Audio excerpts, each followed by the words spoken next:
हाँ तो दोस्तों चलिए यहाँ पर ये परीक्षा वाणी जो बायोलॉजी है उसका ये दूसरा क्लास की हम शुरुआत करते हैं।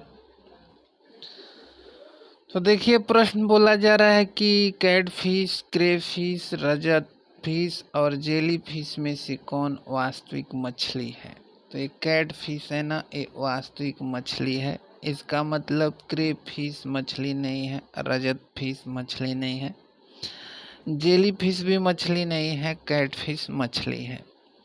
नेरिस हो गया, ऑक्टोपस हो गया, केकड़ा हो गया और चिट्टी में से कौन जंतु संघ एनेलिडा में आता है।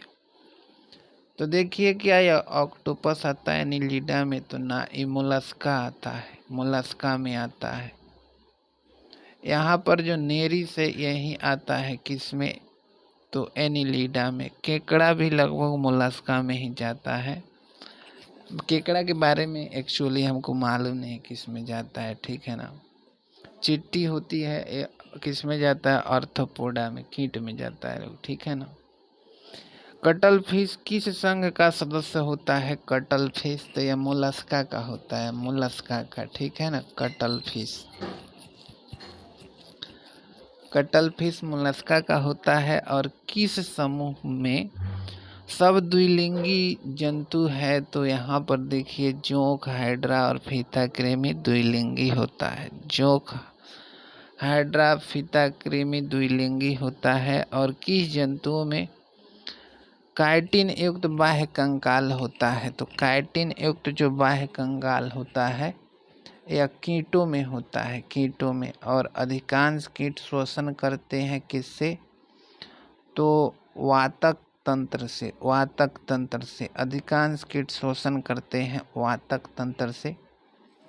कीट वर्ग का महत्वपूर्ण लक्षण क्या है, तो कीट का जो शरीर होता है 3 भागों में बटा रहता है, जिसमें से एक को शीर्ष बोला जाता है, एक को वक्ष बोला जाता है और एक को उदर बोला जाता है। और साथ ही साथ 3 जोड़ी टांग पाई जाती है, ठीक है।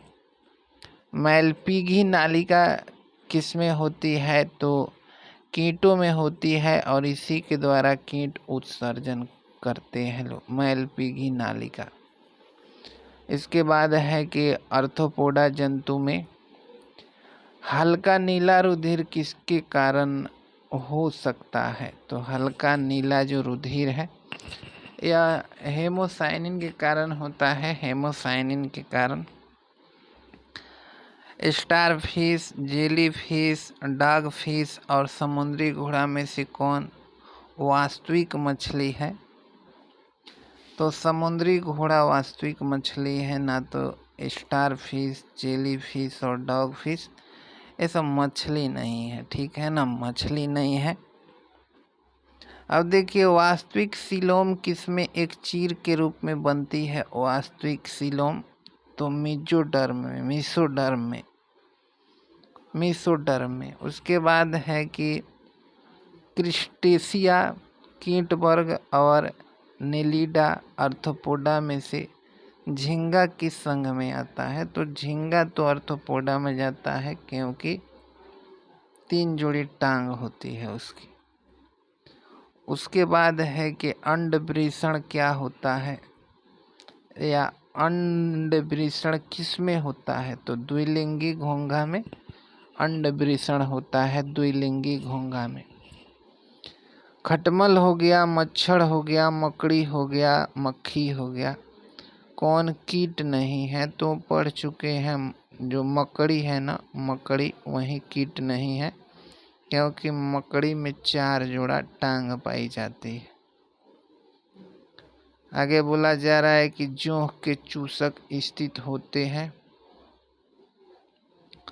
कहाँ पर, तो दोनों छोरों पर स्थित होते हैं। दोनों छोरों की सहायता से जोंक क्या करता है ना, खून चूस लेता है। फाइलेरिया रोग किसके कारण होता है, फाइलेरिया रोग तो एक प्रकार के गोल कृमि जिसका नाम है बुचीरेरिया के द्वारा, फाइलेरिया रोग बुचीरेरिया के द्वारा। मलेरिया परजीवी, अमीबा आदि सूक्ष्म जीवों के अध्ययन को क्या कहते हैं, तो प्रोटोजोआ विज्ञान या प्रोटोजोलॉजी कहा जाता है अमीबा के अध्ययन या फिर मलेरिया परजीवी का अध्ययन। वर्गीकरण में वर्गीकी के समूहों का सही आरोही क्रम मतलब बढ़ते क्रम क्या है, तो सबसे जो छोटा होता है वो क्या होता है, स्पीसीज होता है, उसके बाद जीन्स होता है, उसके बाद फैमिली, उसके बाद ऑर्डर। स्पीसीज, जीन्स, फैमिली और ऑर्डर। इसमें से किस रोग के कृमि की मादाएं जरायुज होती है? जरायुज किसे कहते हैं? जो बच्चा देती है। तो आंसर क्या है? फाइलेरिया कृमि की जो मादाएं होती है यह जरायुज होती है। इसके बाद है कि वर्गीकरण की 5 जगत प्रणाली में नील, हरे, सेवालो, नाइट्रोजन यौगिकरण, जीवाणु तथा मीथेन उत्पादक आदि जीवाणुओं को किस जगत में रखा जाता है? तो ये सब आपको मालूम ही होगा, मोनरा में रखा जाता है। इसके बाद है अरिस्टोटल का लॉल्टेन का किसे कहा जाता है? तो समुद्री अर्चिन या फिर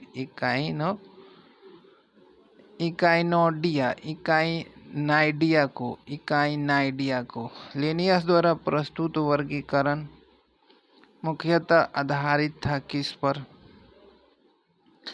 लिनियस द्वारा प्रस्तुत वर्गीकरण मुख्यतः आधारित था किस पर? तो संरचनात्मक लक्षण पर। संरचनात्मक लक्षण समझ रहे हैं? संरचना कैसा है किस जीव का, इसी पर। 2 प्रकार के केंद्रक होता है किसमें? तो पैरामीशियम कॉर्डेटम में 2 प्रकार का केंद्रक होता है। गमन के लिए नालपाद किसमें होता है? नालपाद तो इकाइनोडर्मेटा में। ये समुद्री जीव होता है इकाइनोडर्मेटा। किसके द्वारा प्रेषित जंतु वर्गीकरण को कृत्रिम कहा जाता है? कृत्रिम तो लिनियस के। इसी के वर्गीकरण को द्विनाम पद्धति या फिर आधुनिक वर्गीकरण का आधार कहा जाता है। जल सतह पर निश्चल उतरने वाले जंतु को कहते हैं, क्या कहते हैं? जल सतह पर निश्चल उतरने वाले जंतु को प्लैंक्टोनिक कहते हैं। प्लैंक्टोनिक। इसके बाद है कि मोती का उत्पादन करने वाले जंतु किस संघ में आते हैं? मोती का उत्पादन करने वाले तो सब मोलस्का के होते हैं। और संघ प्लेटीहेल्मिन्थेज का उदाहरण एक देना है तो क्या उदाहरण है? शिस्टोसोमा है, शिस्टोसोमा। और 4 जोड़ी पाद किस वर्ग के जंतु का विशिष्ट लक्षण है? तो एरेक्नाइडा का 4 जोड़ी पाद एरेक्नाइडा का। कीप कोशिकाओं की उपस्थिति किसकी विशिष्ट लक्षण है? तो स्पंजों की। एवग्लिना में पर्णहरित अर्थात क्लोरोफिल होता है, फिर भी जंतु माने जाते हैं। क्यों? क्योंकि सूर्य की प्रकाश जब नहीं रहती है तो जंतु के भांति पोषण करता है। एनाड्रोसम मछली वे होती है जो जाती है तो समुद्र से ज्वार नदमुख में। और सबसे बड़ा कशेरुकी कौन है? तो स्क्विड है सबसे बड़ा कशेरुकी। इसके बाद है कि टिक और माइट वास्तव में होता है क्या? मकड़ी बंसी होता है, मकड़ी बंसी। उसके बाद है कि निम्नलिखित कथन सही है, क्या है? कि गोल कृमि में कोई परिसंचरण तंत्र नहीं होता है। ये तो यार एकदम जितना डाटा आ रहा है ना सब रटने वाला डाटा है, इसमें क्या समझा जाएगा? गोल कृमि में कोई परिसंचरण तंत्र नहीं होता है। जो अस्थिल मछली में वताशय आमतौर पर विद्यमान होता है अस्थिल मछली में, और उपास्थिसम मछली में निषेचन आंतरिक होता है। उपास्थिसम मछली में तो गोल कृमि में परिसंचरण तंत्र नहीं होगा। जो अस्थिल मछली है उसमें वताशय विद्यमान होगा, और उपास्थिसम मछलियों में निषेचन आंतरिक होता है। और ऑक्टोपस है यह मृदु कवची है। अब देखिए किस समूह के जंतु के जीवन वृत्त में एक लार्वा प्रवस्था होता है। किस समूह के जंतु के जीवन वृत्त में एक लार्वा प्रवस्था होता है। तो देखिए यह होता है घरेलू मक्खी, मेढक और एस्केरिस में। लार्वा प्रवस्था घरेलू मक्खी में होता है, मेढक में होता है, एस्केरिस में होता है। अब यहाँ पर देखिए यहाँ पर कौन किस में आता है, ठीक है। जैसे देखिएगा व्हेल मछली है, यह स्तनधारी है। जेली फिश है, जेली फिश यह सिलेंट्रेटा में आती है, जेली फिश। क्रे फिश है, यह अर्थोपोडा में आती है, पर अर्थोपोडा में डेविल फिश है, यह मोलस्का में आती है। तो देखिए व्हेल का तो याद हो जाएगा, स्तनधारी है। जेली है, यह सिलेंट्रेटा में आती है। जेली सिलेंट्रेटा में, क्रे है अर्थोपोडा में, डेविल है मोलस्का में। सिल्वर फिश है, यह किस में आती है तो इंसेक्टा में आती है, मतलब अर्थोपोडा में आती है। टारपीडो है, टारपीडो तो यह मत्स्य वर्ग में आती है। स्टार फिश है इकाइनोडर्मेटा में। डॉग फिश है यह मत्स्य वर्ग में। झींगा फिश है आर्थ्रोपोडा में। कटल फिश है यह मोलस्का में। अब देखिए कांटेदार कीटभक्षी होता है, क्या होता है कांटेदार कीटभक्षी? ऑस्ट्रेलिया का एक स्तनी है, स्तनी। चमगादड़ों में प्रतिध्वनि द्वारा आगे स्थित बधाओं के स्थान निर्धारण की प्रक्रिया में चमगादड़ द्वारा उत्पन्न ध्वनि तरंग कौन होता है? तो ध्वनि तरंग कैसी होती है तो लक्ष्य से टकराकर वापस आती है। चमगादड़ इसे ग्रहण करके लक्ष्य की स्थिति का पूर्व ज्ञान प्राप्त कर लेते हैं, तो ये आम बात है। 24वीं हृदय किसमें होता है? स्तनी में होता है। चमगादड़ अंधेरे में उड़ सकते हैं क्योंकि उनमें अपने द्वारा उत्पन्न उच्च आवृत्ति ध्वनि की प्रतिध्वनि सुनने की क्षमता होती है। तो कहने का मतलब थोड़ा यहाँ रुकिए, चमगादड़ को क्या सुनने की होती है ना, तो उच्च आवृत्ति वाले ध्वनि, उच्च आवृत्ति वाले ध्वनि की प्रतिध्वनि ग्रहण करने की क्षमता होती है। उच्च आवृत्ति वाले ध्वनि का तरंग दैर्घ्य क्या होगा? बहुत कम होगा। तो उच्च आवृत्ति चमगादड़ सुन लेता है। पक्षियों में जनन या पोषण के लिए विभिन्न भूभागों के बीच देशांतरण से क्या सिद्ध होता है? एक प्रकृति प्रवृत्ति। एकिडना, डॉल्फिन, कांटेदार कीटभक्षी और शुतुरमुर्ग में से कौन जंतु क्या है ना, स्तनी नहीं है? तो जो अंडा, ये शुतुरमुर्ग अंडा देता है तो ये कैसे स्तनी हो गया? गंगा के डॉल्फिन होते हैं स्तनी। अपरा या प्लेसेंटा किस में बनता है? तो यूथीरिया में बनता है। अपरा या प्लेसेंटा किस में बनता है? तो यूथीरिया में बनता है, यूथीरिया में। उड़न लोमड़ी या फिर फ्लाई फॉक्स बोला जाता है चमगादड़ को, कहा जाता है। व्हेल का श्वसनांग क्या होता है? फेफड़ा होता है, फेफड़ा। शार्क हो गया एस्क्यूड हो गया, ऑक्टोपस हो गया, छछूंदर हो गया। इसमें कौन स्तनी है? तो सब कोई बता देगा छछूंदर। छछूंदर क्या स्तनी है?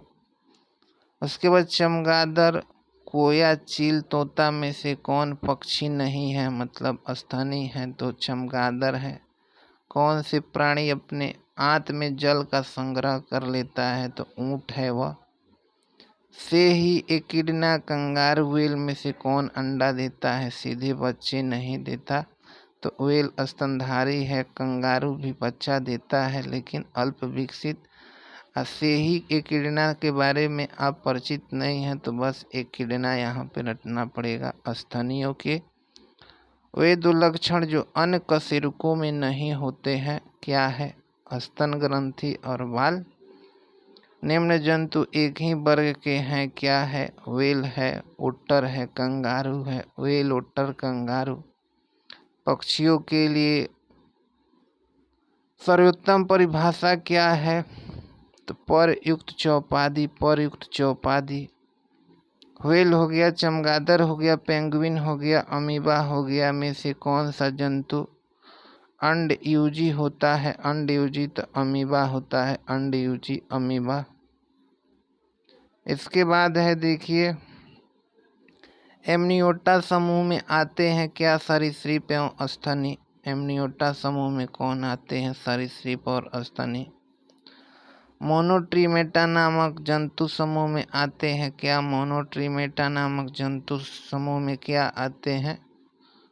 अवस्कर छिद्र आते हैं। अवस्कर छिद्र वाला स्तनी। किस जंतु में बाह्य एवं अंतः कंकाल होता है? सर्प में। सर्प में। किस जंतु में बाह्य एवं अंतः कंकाल होता है? सर्प में। वेगटेल, कोयल, कौवा, बुलबुल में से कौन सा पक्षी भारतवर्ष से बाहर घोंसला बनाती है? वेगटेल है। वेगटेल। वेगटेल, कोयल, कौवा, बुलबुल में से कौन से पक्षी भारतवर्ष से बाहर घोंसला बनाता है? तो पृष्ठ नालवत, अरे यार ये वेगटेल है। वेगटेल। अब पृष्ठ नालवत तंत्रिका रज्जु किसमें पाई जाती है? पृष्ठ नालवत। तो सारे पृष्ठवंशी में, सारे पृष्ठवंशी में। सुषुप्तावस्था में मेढक श्वसन करता है नर्म त्वचा से। सुषुप्तावस्था में मेढक श्वसन करता है नर्म त्वचा से। क्या आप जानते हैं कि विश्व में रेशम का प्रचलन सर्वप्रथम चीन में प्रारंभ हुआ? चीन प्राकृतिक रेशम उत्पादन में विश्व में प्रथम स्थान पर रहता है। इस क्षेत्र में भारत का दूसरा स्थान है। भारत रेशम के सभी 5 वाणिज्य किस्म, जिसमें मालबरी, ट्रॉपिक, टसर, ओक, टसर, इरी, मोगा है, उत्पादन करने वाला एकमात्र देश है। भारत विश्व के कुल रेशम उत्पादन में 18% का योगदान देता है। भारत कच्चे माल का विश्व में दूसरा सबसे बड़ा उत्पादक देश है और देश में कुल रेशम उत्पादन में से मलबरी किस्म के रेशम का उत्पादन 8.90% है। इरी किस्म का कितना है? 8.6% है। टसर रेशम का 2.0% तथा मोगा किस्म के रेशम का योगदान 0.4% है। देश में 50% से अधिक रेशम का उत्पादन कर कर्नाटक प्रथम स्थान पर है और नए किस्म की रेशम अर्थात इरी और मोगा। इरी सबसे ज़्यादा मणिपुर उत्पादन करता है और जो मोगा है ना, यह जम्मू कश्मीर उत्पादन करता है। यहाँ पर देखिए, प्रथम स्थान पर कर्नाटक, दूसरा स्थान पर आंध्र प्रदेश, तीसरा स्थान पर तमिलनाडु, चौथा पर पश्चिम बंगाल है। भारत के कुल कपड़ा निर्यात में रेशमी वस्त्रों का हिस्सा मात्र 3% है और रेशम उद्योग को प्रोत्साहन देने के लिए 1949 में केंद्रीय रेशम बोर्ड की स्थापना की गई थी। केंद्रीय रेशम बोर्ड की स्थापना की गई थी। 1943 में केंद्रीय रेशम अनुसंधान प्रक्षेत्र, जिसका नाम क्या है, बहरामपुर, पश्चिम बंगाल में स्थापित की गई। तो केंद्रीय रेशम अनुसंधान प्रक्षेत्र कहाँ पर? बहरामपुर में। उसके बाद है कि केंद्रीय ईरी अनुसंधान संस्थान मेदी पाथर में एवं केंद्रीय टसर अनुसंधान परीक्षण संस्थान रांची में स्थित है। केंद्रीय ईरी अनुसंधान संस्थान मेंदी पाथर, केंद्रीय टसर अनुसंधान संस्थान रांची में है। रेशम कीट की कई जाति है। भारत में सबसे अधिक शहतूती रेशम कीट का पालन किया जाता है। शहतूती रेशम कीट का रेशम का धागा प्रोटीन है, जबकि कपास और जूट सेलुलोज है। रेशम के धागा कीट के कोया से प्राप्त किया जाता है। यह कीट के प्यूपा अवस्था से बना है। रेशम कीट को पुप्पा अवस्था। रेशम कीट अपने पुप्पा अवस्था में शरीर के चारों ओर रेशमी धागा बनाकर अपने को धागे के बीच बंद कर लेता है, जिसे कोया कहते हैं। जिसे क्या कहते हैं? कोया कहते हैं। पक्षियों की वायु कोश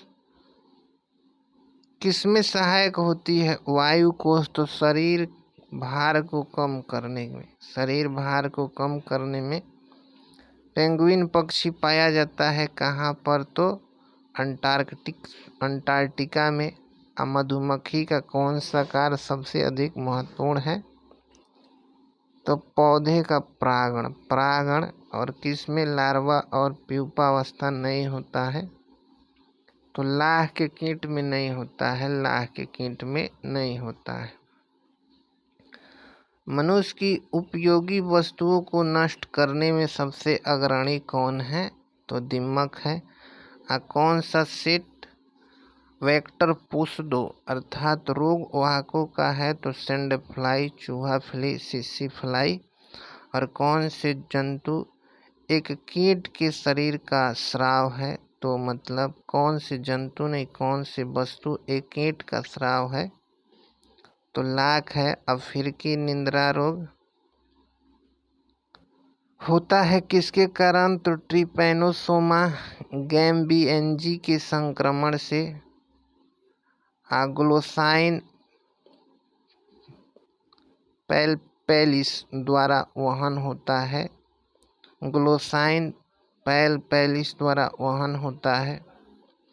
गर्म रुधिर वाले जंतु वे होते हैं जो अपने शरीर के ताप कर्म को हमेशा एक सा बनाए रखते हैं। गर्म रुधिर वाले जंतु वह होते हैं जो अपने शरीर के ताप कर्म को हमेशा एक सा बनाए रखते हैं। निम्नलिखित ग्रुप के जंतु प्रायः रात्रिचर होते हैं। निम्नलिखित ग्रुप के जंतु रात्रिचर होते हैं, जिसमें मगरमच्छ है, चमगादड़ है, उल्लू है। आर्कियोप्टेरिक्स किस वर्ग के प्राणियों का बीच का संयोजक कड़ी है? आर्कियोप्टेरिक्स तो सरीसृप और पक्षी का, सरीसृप और पक्षी का। इसके बाद है कि एम्फीबिया बताता है। क्या बताता है? एम्फीबिया तो जल एवं स्थल दोनों पर ही रह सकने वाले पशुओं को, जल और स्थल दोनों पर ही रह सकने वाले पशुओं को। इसके बाद है कि मधुमक्खियों में परस्पर सूचना देने की प्राथमिक विधि क्या है? नाच है। नाच है।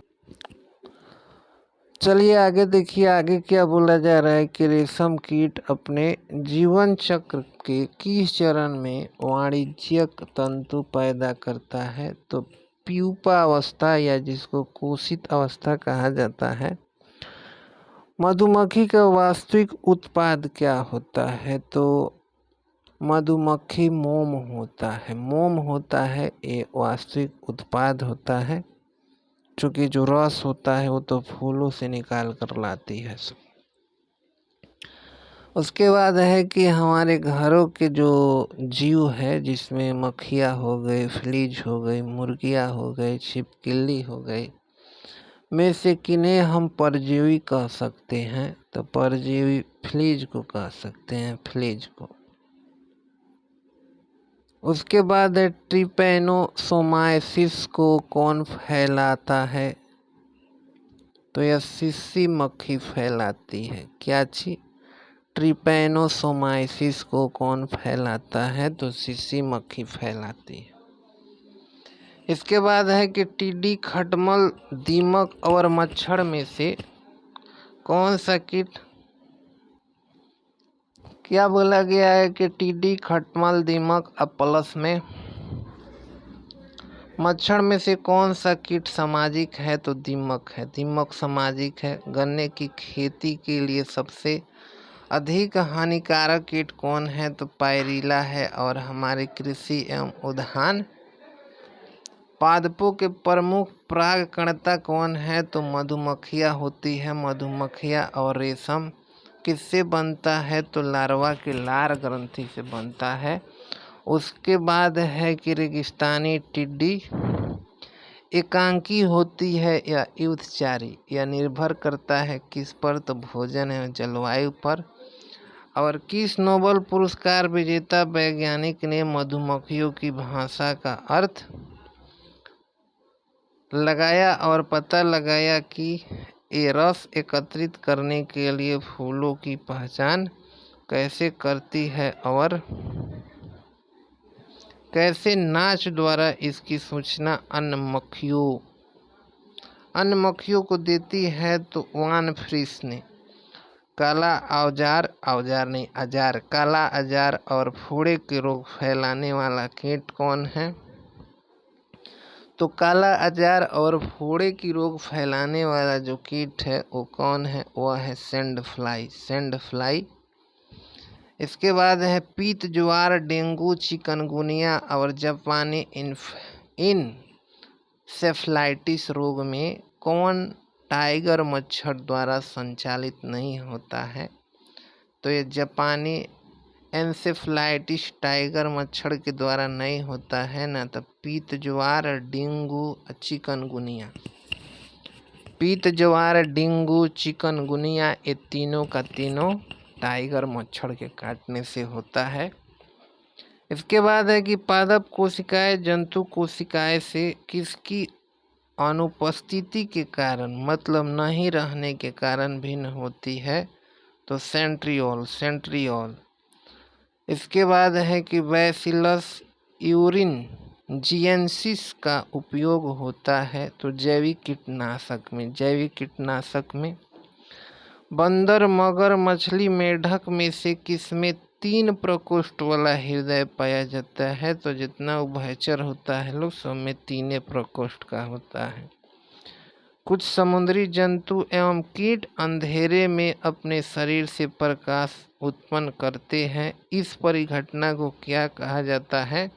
तो बायोल्यूमिनिसेंस। केकड़ा हो गया, बरूथी हो गया, बिच्छू हो गया, मकड़ी हो गया में से कौन सजीव अन्य जीवों के वर्ग का नहीं है? तो केकड़ा, बरूथी, बिच्छू, मकड़ी में से कौन सा जीव अन्य 3 जीवों के वर्ग का नहीं है? तो केकड़ा है, केकड़ा। इसके बाद आगे बोला जा रहा है कि finback whale, blue whale, sperm whale एवं हम्पबैक व्हेल जातियों में से कौन सी दांत वाली व्हेल की विशालतम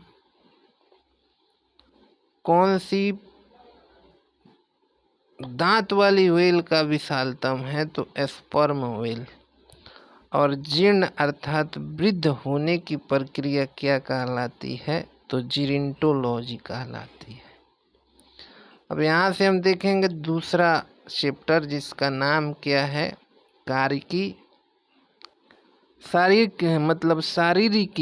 शारीरिकी और व्याधियाँ मतलब बीमारी। ठीक है। तो मानव शरीर की सबसे बड़ी गुहा कौन सी होती है? गुहा तो सिलोम या फिर एस्प्लैंकिनिक गुहा।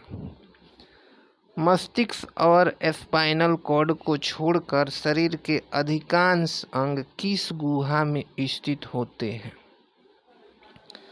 तो मस्तिष्क और स्पाइनल कार्ड को छोड़कर शरीर के अधिकांश अंग किस गुहा में होते हैं?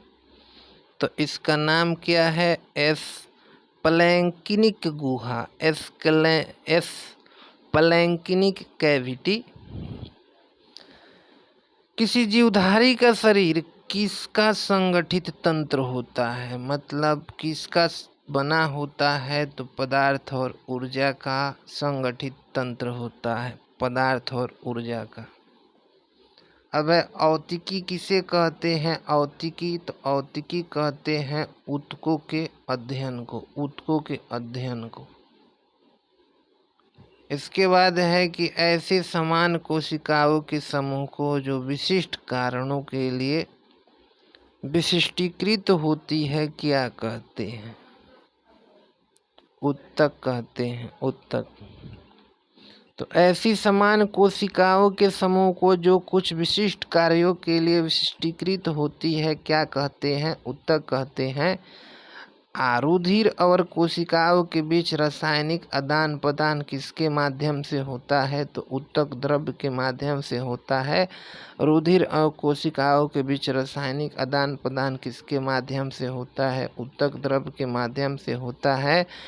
ठोस अंतरंगों जैसे जीवा, किडनी, यकृत, तिल्ली आदि में किस ऊतक का रक्षात्मक आवरण पाया जाता है? तो एपिथीलियम्स का। किस ऊतक का रक्षात्मक आवरण पाया जाता है? तो एपिथेलियम्स का, एपिथेलियम्स का, एपिथेलियम्स का, एपिथेलियम्स का। आगे बात करते हैं, किस चीज की बात करते हैं आगे?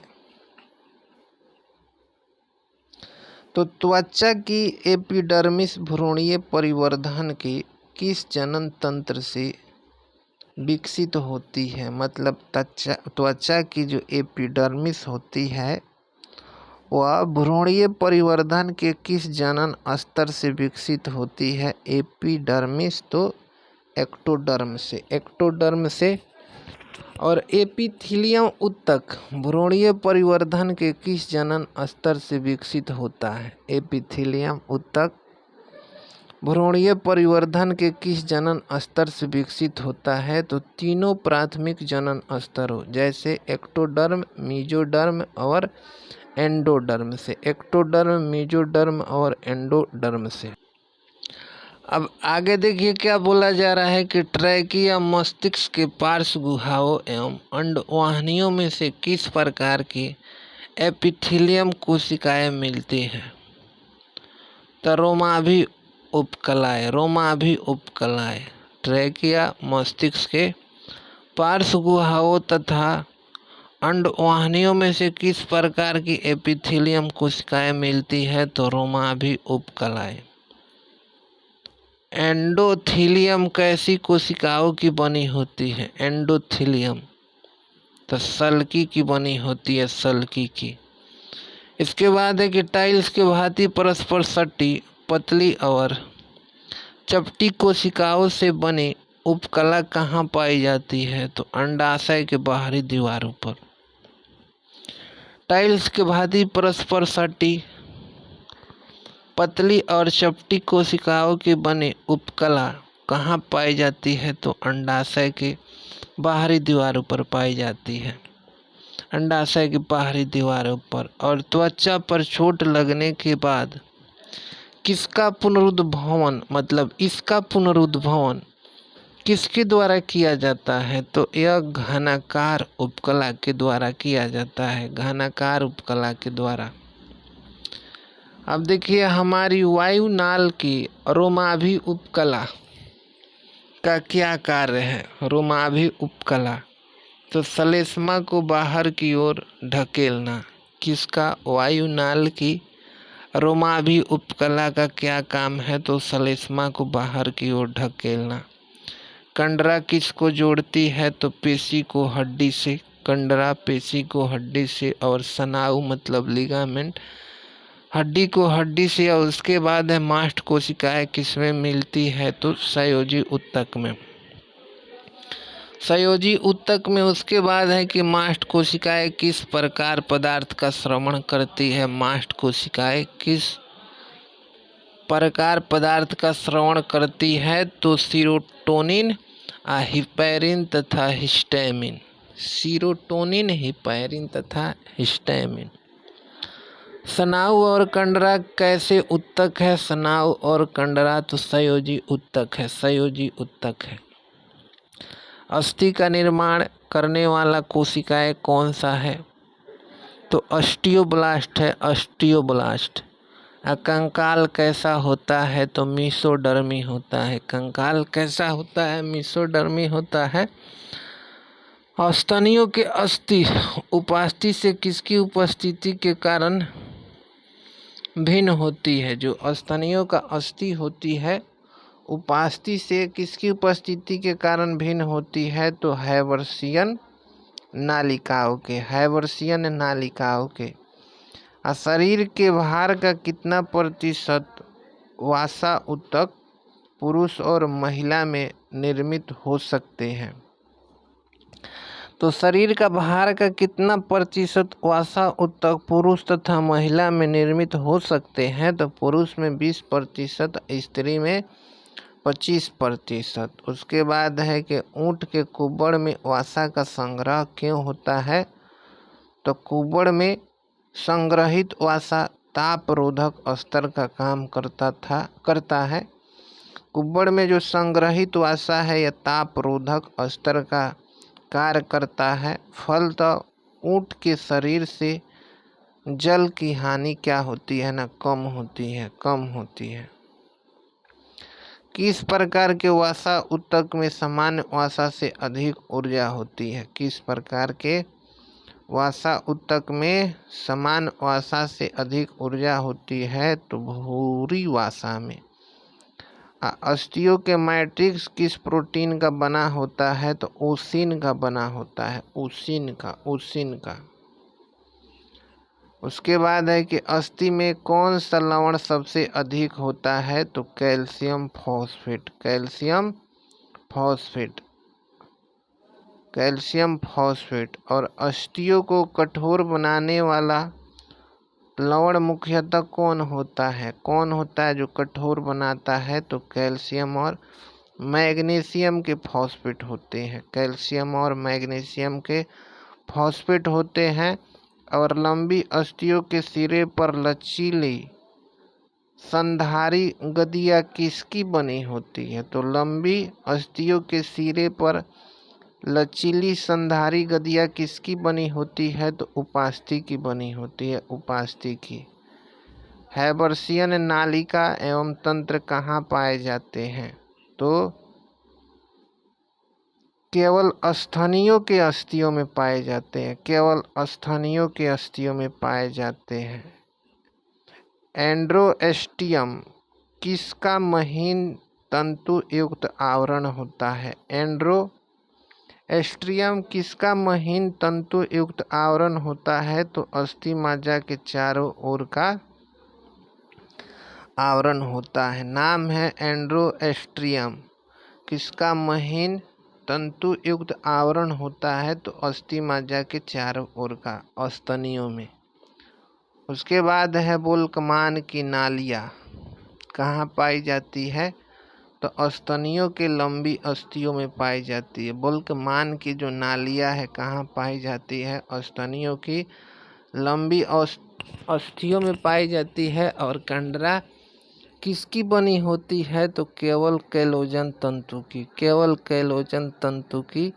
अब पैर में मोच किसके कारण होता है, तो लिगामेंट या स्नायु को टूटने के कारण, स्नायु को टूटने के कारण।